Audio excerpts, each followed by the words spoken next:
Rajkot Aji dam ચોકડીએ રેસ્ટોરન્ટના કર્મચારીઓને માર મારવાનો મામલો।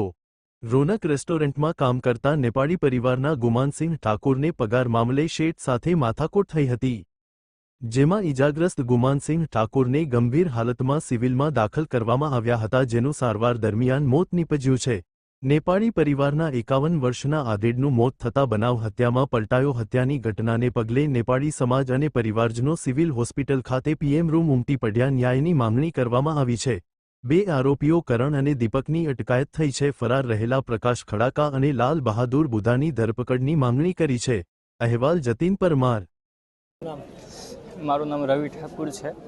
મારા કાકા છે અને બનાવમાં એવું છે, મારા કાકા ત્યાં હોટલમાં કામ કરતા હતા અને એનો કંઈક 3-4 મહિનાનો પગાર બાકી હતો, એટલે એ પગાર ન દેવા બાબતે એ લોકોએ એના જે શેઠ છે એ ફોન કરીને એમ કીધું કે એને માર્યો બહુ અને એને બારે ફેંકી દીધો અને અજાણ્યા શખ્સે એને 108માં એમ્બ્યુલન્સમાં સિવિલ હોસ્પિટલમાં ખસેડ્યા। મારી માંગ એવું છે, જ્યાં લગી આરોપીની ધરપકડ ન થાય ત્યાં લગી અમે અહીંથી સિવિલ હોસ્પિટલમાંથી લાશ બહાર નહીં સ્વીકારીએ, અમારી એ માંગ છે।